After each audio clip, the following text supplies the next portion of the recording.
이야기는 1642년 미국 보스턴의 한 감옥 앞에서 시작됩니다. 수많은 사람들이 모여 있습니다. 모두 한 여인을 보기 위해서입니다. 감옥 문이 열리고 헤스터 프린이라는 아름다운 여인이 걸어 나옵니다. 그녀의 가슴에는 붉은 천으로 정교하게 수놓은 커다란 글씨 A가 달려 있습니다.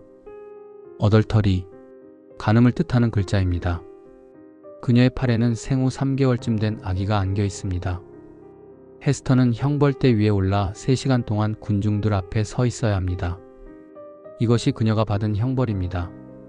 사실 당시 청교도 사회에서 간음죄는 사형에 해당하는 중죄였습니다. 하지만 헤스터는 젊고 남편은 2년 전 영국에서 떠나 돌아오지 않았고 아마 죽었을 거라는 추측 때문에 목숨만은 건질 수 있었습니다. 군중 속에서 여인들이 수군댑니다. 저 여자 너무 당당하지 않아? 조금도 부끄러워하는 기색이 없어. 저 A자를 보세요. 금실로 화려하게 수놓았어요. 마치 자랑하듯이. 헤스터는 고개를 들고 군중을 바라봅니다.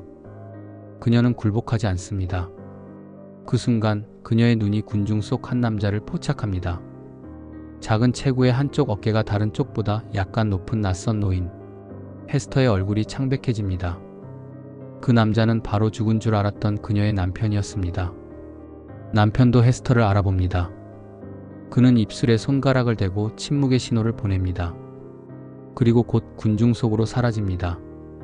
형벌이 끝나고 헤스터는 감옥으로 돌아갑니다. 아기가 심하게 울고 헤스터도 흥분 상태입니다. 감옥 관리인은 의사를 부릅니다.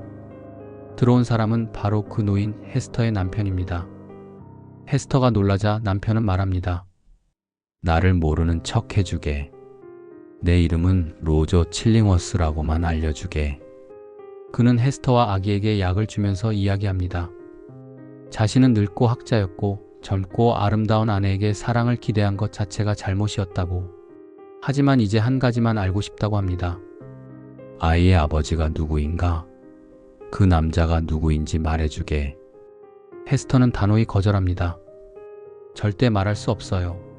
제 아이는 제 것이에요. 칠링워스는 음산하게 웃으며 말합니다. 알아낼 것이네. 내가 반드시 찾아낼 거야. 그리고 그때 내가 누구인지도 비밀로 해주게. 나는 로저 칠링워스일 뿐이네. 헤스터는 감옥에서 풀려나 마을 외곽의 작은 오두막에서 살기 시작합니다. 그녀는 바느질 솜씨가 뛰어나 자수로 생계를 유지합니다. 아이러니하게도 마을의 결혼식이나 장례식의 화려한 장식들을 헤스터가 만듭니다. 유일하게 만들지 않는 것은 신부의 면사포뿐입니다. 그녀의 딸 이름은 펄입니다. 진주라는 뜻이죠. 펄은 자라면서 아름답지만 변덕스럽고 통제하기 어려운 아이가 됩니다. 마치 야생화처럼 자유롭습니다.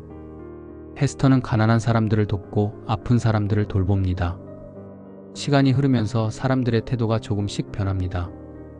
어떤 이들은 헤스터의 가슴에 붙은 주홍빛 A가 어덜터리, 즉 간음이 아니라 에이벌 유능한을 뜻한다고까지 말하기 시작합니다.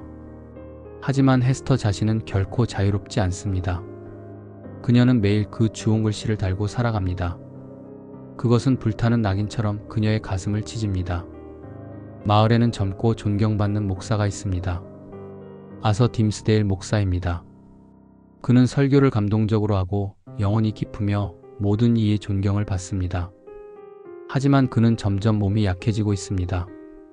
가슴에 손을 얹고 고통스러워하는 모습을 자주 보입니다. 마을 사람들은 걱정합니다. 그래서 로저 칠링워스가 의사라는 것을 알게 되자 딤스데일 목사의 주치의로 그를 추천합니다. 칠링워스는 심지어 딤스데일과 같은 집에서 살게 됩니다. 하지만 칠링워스의 의도는 치료가 아닙니다. 그는 딤스데일의 고통이 단순한 육체적 병이 아니라는 것을 감지합니다. 그는 조금씩 아주 조심스럽게 그의 마음속 깊은 곳을 파고듭니다. 목사님, 고백하지 않은 죄는 영혼을 좀먹습니다. 육체도 병들게 하죠. 딤스데일은 괴로워합니다. 그는 설교단에서 자신이 죄인이라고 말합니다. 하지만 사람들은 그것을 겸손의 표현으로만 받아들입니다. 더 존경할 뿐입니다. 어느 날 딤스데일이 잠든 사이 칠링워스는 그의 옷을 조심스럽게 젖힙니다. 목사의 가슴을 봅니다. 그리고 악마적인 환희에 사로잡힙니다. 그가 무엇을 보았는지는 명확히 나오지 않지만 그는 확신합니다. 딤스데일이 바로 펄의 아버지라는 것을. 이제 칠링워스의 복수가 시작됩니다. 그는 딤스데일을 죽이지 않습니다. 대신 그의 양심을 고문합니다. 매일 매 순간 미묘한 말들로 그의 죄책감을 자극합니다. 어느 날 한밤중 딤스데일은 잠을 이루지 못하고 밖으로 나갑니다. 그의 발걸음은 저절로 광장으로 향합니다. 7년 전 헤스터가 섰던 바로 그 형벌대입니다. 그는 형벌대 위에 올라갑니다. 어둠 속에서 혼자 그곳에 섭니다. 아무도 보지 않는 고백입니다. 그는 괴로움의 소리를 지릅니다. 그때 우연히 헤스터와 펄이 지나갑니다. 환자를 돌보고 돌아오는 길입니다. 딤스데일이 그들을 부릅니다. 헤스터, 펄, 이리 올라와 나와 함께 서겠나? 세 사람이 손을 잡고 형벌대 위에 섭니다. 딤스데일의 가슴에 갑자기 힘이 솟습니다. 펄이 묻습니다. 목사님, 내일 낮에도 우리와 함께 여기 서시겠어요? 엄마와 저와 함께요.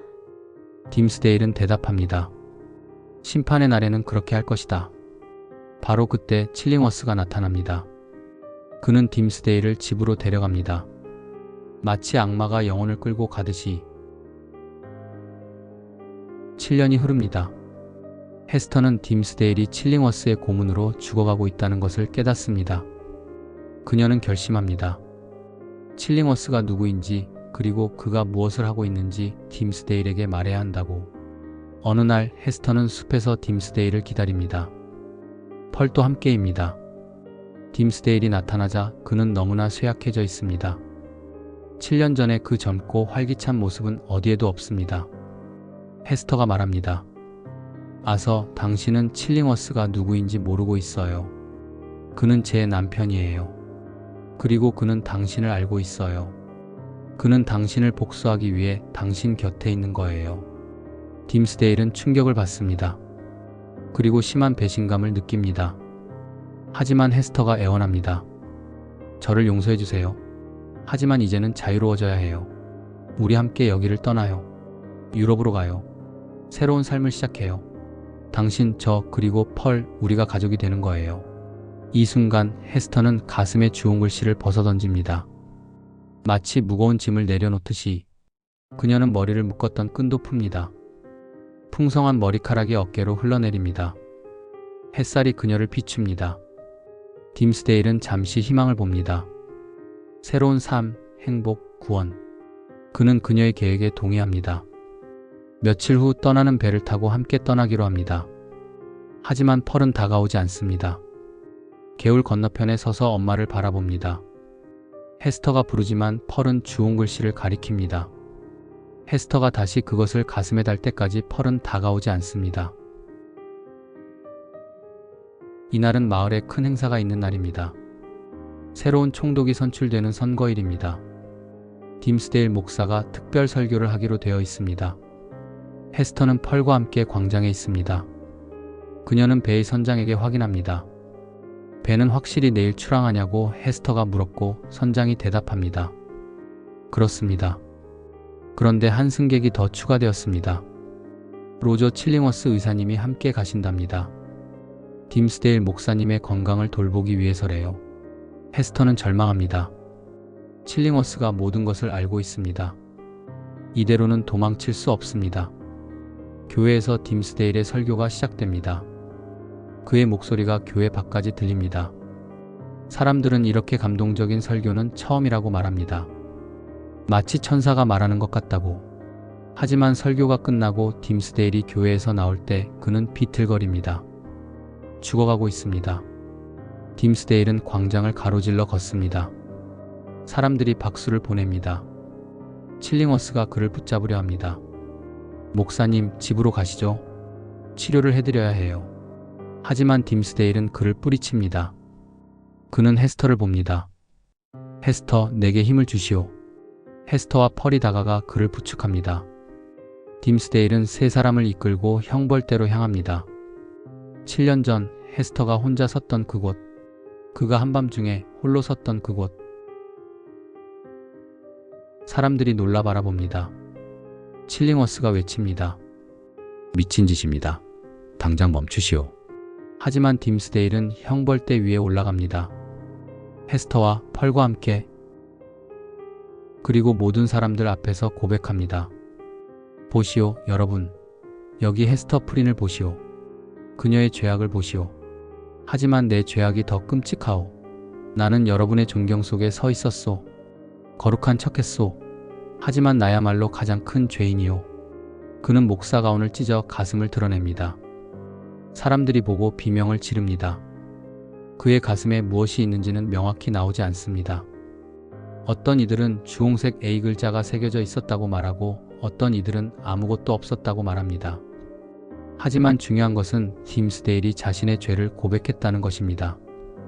딤스데일은 헤스터의 품에 쓰러집니다. 펄이 그에게 키스합니다.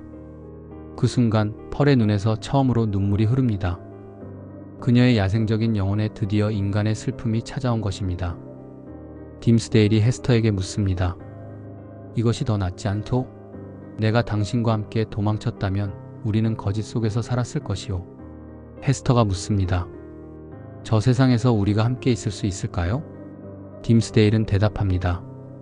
하나님이 자비로우시다면. 그리고 그는 죽습니다. 형벌대 위에서, 헤스터와 펄의 품에서. 칠링워스는 무너집니다. 그의 복수의 대상이 사라졌습니다. 그는 1년 후 죽습니다. 그리고 놀랍게도 자신의 모든 재산을 펄에게 남깁니다. 펄과 헤스터는 마을을 떠납니다. 그리고 세월이 흐릅니다. 한참 후 헤스터가 혼자 돌아옵니다. 그 오두막으로 다시 주홍글씨를 달고, 펄은 유럽 어딘가에서 행복하게 살고 있다고 사람들은 추측합니다. 결혼해서 귀족 부인이 되었다는 소문도 있습니다. 헤스터는 다시 바느질을 하고 사람들을 돕습니다. 하지만 이제는 자발적으로 주홍글씨를 답니다. 그것은 더 이상 형벌이 아닙니다. 그것은 그녀의 정체성의 일부가 되었습니다. 여인들이 그녀를 찾아옵니다. 사랑과 죄에 대한 고민을 가지고서 말이죠. 헤스터는 그들을 위로합니다. 그리고 말합니다. 언젠가 더 밝은 미래가 올 것이라고. 남자와 여자가 더 평등하고 자유로운 사랑이 가능한 세상이 올 것이라고. 헤스터가 죽었을 때 사람들은 그녀를 딤스데일의 무덤 옆에 묻어줍니다. 하나의 묘비를 세웁니다. 거기에는 이렇게 새겨져 있습니다. 검은 바탕 위에 주홍색 A 하나.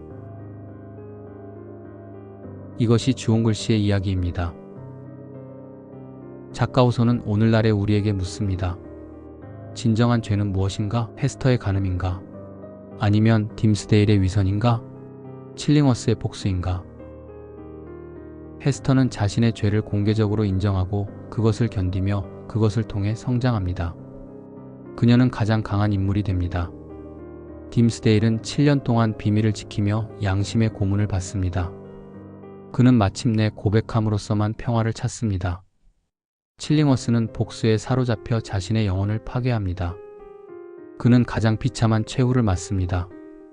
호손이 살던 시대, 그리고 소설의 배경인 청교도 사회는 매우 엄격했습니다. 죄에 대한 처벌은 가혹했고 특히 여성에게 더 그랬습니다. 하지만 호소는 이런 사회의 위선을 폭로합니다. 가장 존경받는 목사가 가장 큰 죄인입니다.